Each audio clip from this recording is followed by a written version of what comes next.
lawyers of Pemberton are working to have him released from detention as soon as possible. Our senior correspondent David Santos joins us live from Camp Aguinaldo, where the convicted U.S. Marine is detained.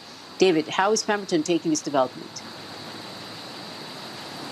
Well, tonight, Lance Corporal Joseph Scott Pemberton in high spirits. His lawyers say feeling relieved and excited to move on with the decision of President Duterte to grant him pardon. Three of Pemberton's legal counsels visiting him this afternoon in his detention facility inside the AFP's Camp Aguinaldo. They admit things have been moving fast, especially with the president's decision. They're still figuring out the steps to secure Pemberton's release. Now, they are hoping the Justice Department and its attached agencies, the Bureau of Corrections, the National Bureau of Investigation, and the Bureau of Immigration reconcile or share on the requirements Pemberton needs to comply so he can finally walk a free man.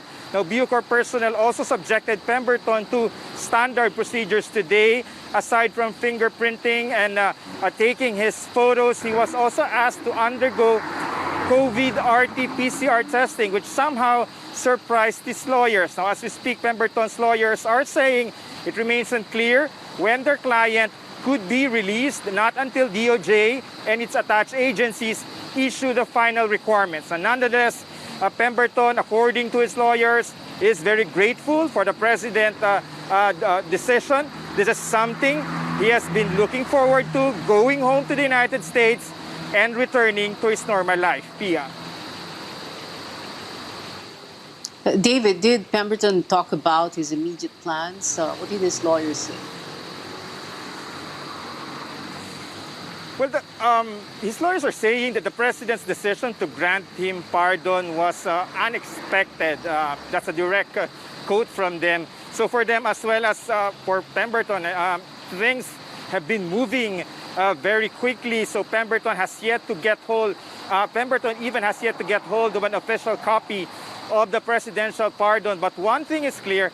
Pemberton's plan is to immediately leave the country. I guess that's pretty much understandable for somebody convicted of a crime in a foreign land. Now, as to how he will be whisked out of the Philippines in terms of his travel plans, his lawyers say is between Pemberton and his superiors in the U.S. government, particularly the U.S. Marine Corps. Now, but lawyer Rowena Flores did say that Pemberton will be transported by a U.S. military plane and not through a commercial airline. It remains unclear, though, if he will fly to either the military bases in Guam or Hawaii or go straight to mainland USA. Pia. David, any talk about Pemberton reaching out to the Laude family?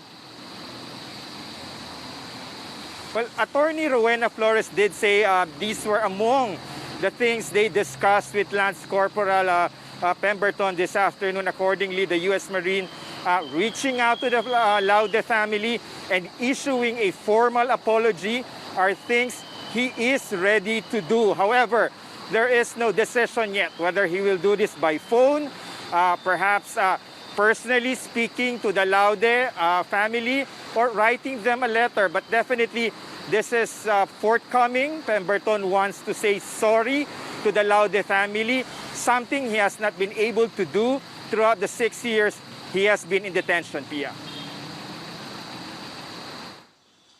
David Santos there reporting